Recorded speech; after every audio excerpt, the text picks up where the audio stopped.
And what we're seeing now in Southwark is the destruction of working class communities all over, from Aylesbury, Haygate, Canada Water, Peckham, Old Kent Road. And what we're seeing is this council presiding over destruction greater than achieved by the Luftwaffe. And we're seeing 1,000 years of working class history is being destroyed in front of us. My name is George Kello, and I'm a filmmaker based in Peckham. Having worked on this project for a while now, I've encountered a variety of people, organisations and businesses that have helped to shape Peckham into what it is today. Peckham Vision especially opened my eyes to the organised community energy that pumps throughout the very veins of our neighbourhoods. Eileen and her team also gave me an insight into the hard work that's gone into preserving some of the social spaces that's so greatly enjoyed in Peckham today, and the fact that things indeed don't just happen. And as this investigation draws to a close, I find myself questioning what more can we do to ensure that groups such as Peckham Vision continue to exist, that local people are still being heard, and that precious community energy isn't going to waste.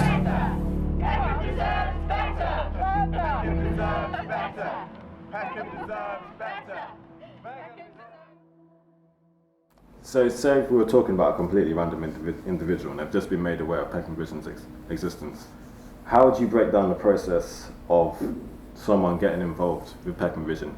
Well, the first thing about people getting involved is that there are a number of ways to become familiar with what Peckham Vision does. Obviously, if you're going to get involved in a team, you need to know what the team's about, who is in the team and what the kinds of activities are. And there are relatively easy ways to do that. The first is to talk to us, and we'll give you a list of things that are happening which you should attend if you want to find out what's involved in this kind of thing. Lots of things that the council organise, that other people organise, that we organise, and so we can give a list of things that are coming up in the next month or so, which is a very important learning experience. We call it the self-managed induction. So we say to the individual who says, I'm interested and I want to be involved, well, this is what's happening. Go to as many of these things as you can, talk to people, find out what it's about, and then come and talk to us about what you've learned, and we'll take it forward. The other thing is we've got a lot of information on our website, and if we know what you're interested in, we can give you the links into the particular bits of the website.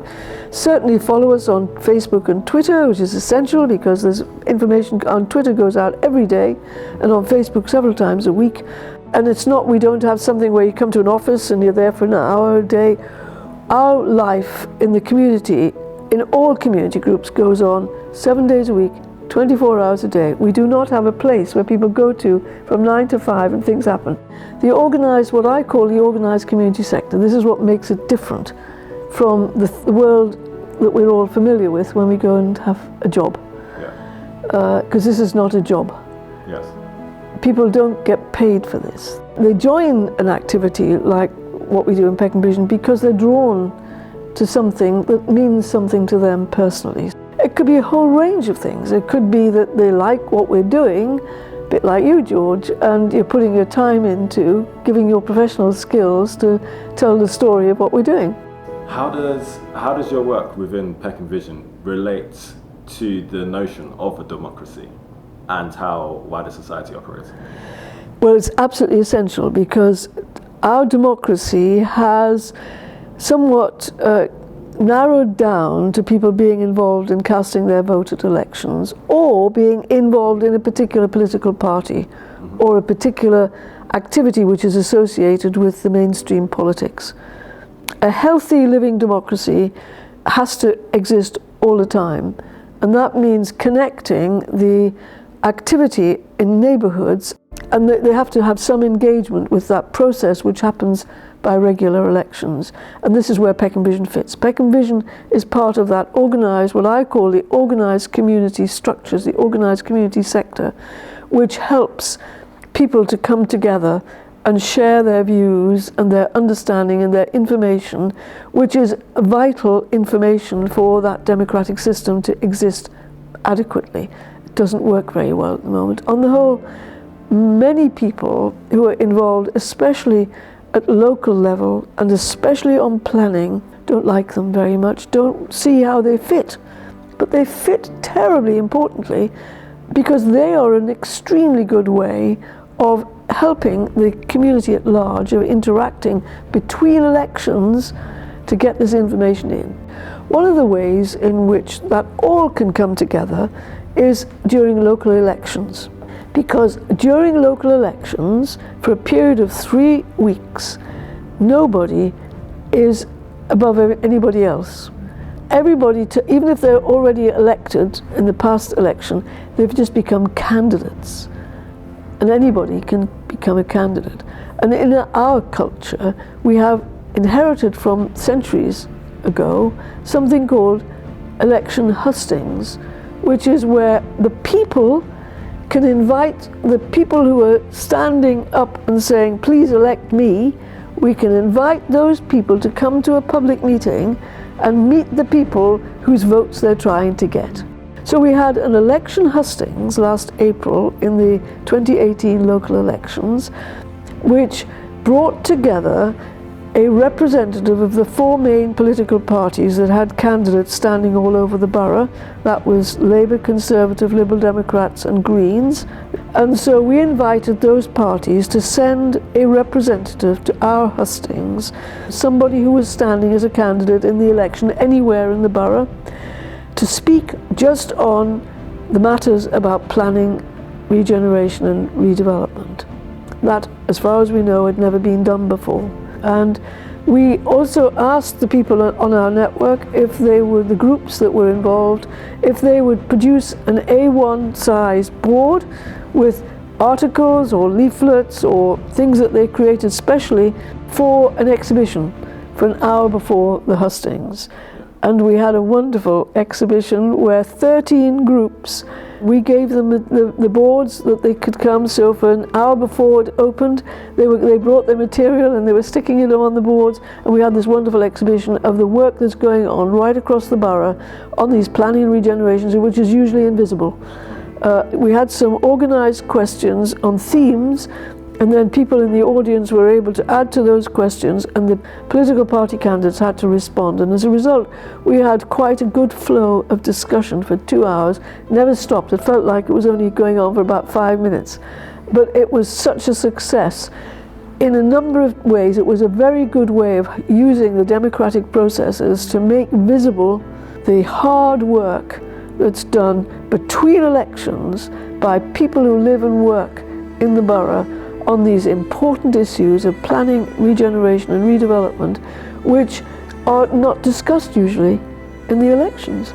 And so I thought we proved quite a lot there, and it was very strengthening for the Southwark Planning Network, because in doing it showed what a strength that we had. We just have to tap into it. And it also showed the people who are standing for election, some of whom have become important people now on the council, that there was an organised energy in the borough that they couldn't ignore. How does that demonstrate that things just don't happen?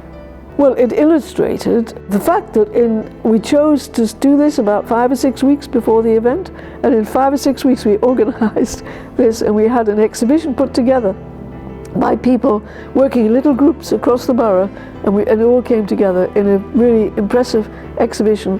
And that we had a very informed, educated, civilised, rational debate about these important issues which have never happened before. I'd like to say actually on that note that it would never have happened actually if Eileen hadn't taken it by the scruff of the neck and organised it on our terms.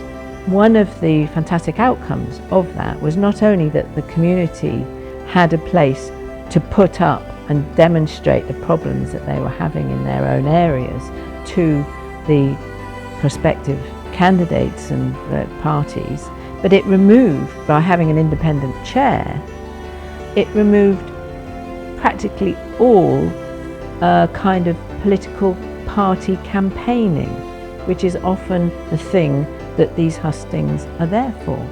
They campaign about their party and not the issues. So the issues are really grassroots, on the table, and absolutely fantastically chaired. And I have to say that everyone there responded terribly well.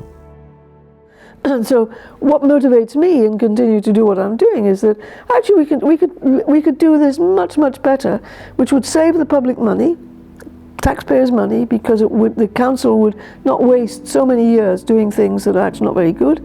They would do much better things, and we'd also have a much more real and live democracy, which is so important going into the future. We're drifting into a dictatorship, an elected dictatorship.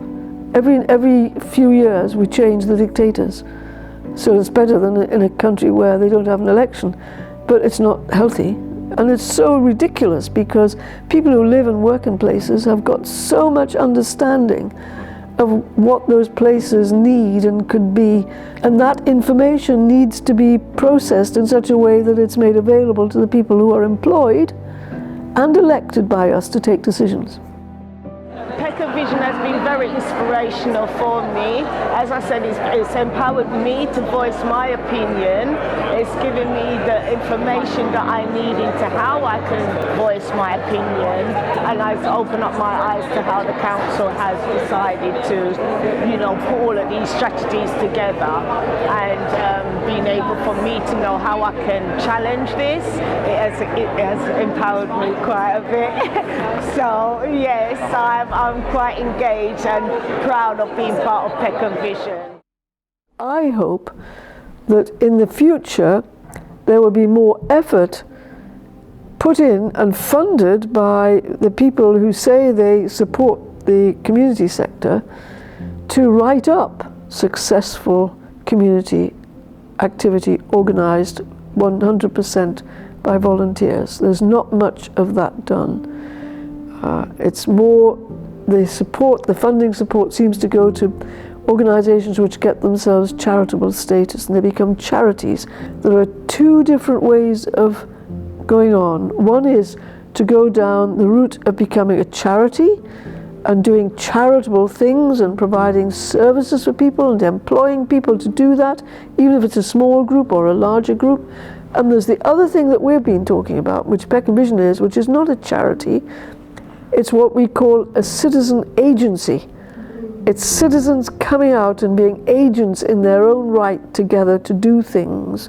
And that's different from a charitable organisation. Of course, there's some overlap, because some of the things that the citizen agents might do benefit other people, and that's a sort of like a charitable thing.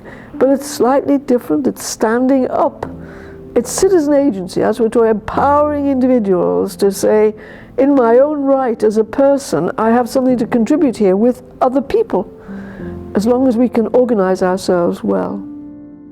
I'd be very cautious about this, because we have examples of the council setting up what they think is targeted support, and in the event it turns out to be a way of undermining the community or misleading them about the future that they may enjoy with a wonderful demolition scheme.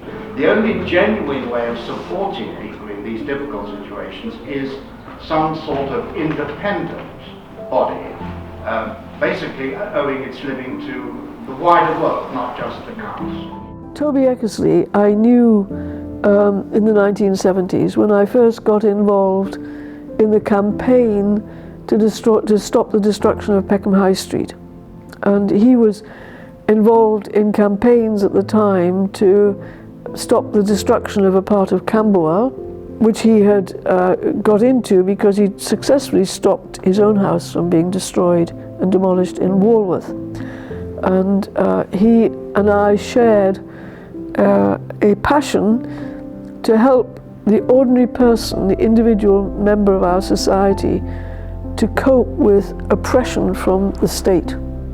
Although I didn't work with him a lot, I always knew that Toby Eckersley was a strong defender and supporter of people standing up for their lives, their livelihoods and their rights if they were being trampled on by the state. And in the last months of his life, he was demonstrating that by the help that he gave to the leaseholders on the Aylesbury estate. And that was absolutely typical of the Toby Eckersley that I knew.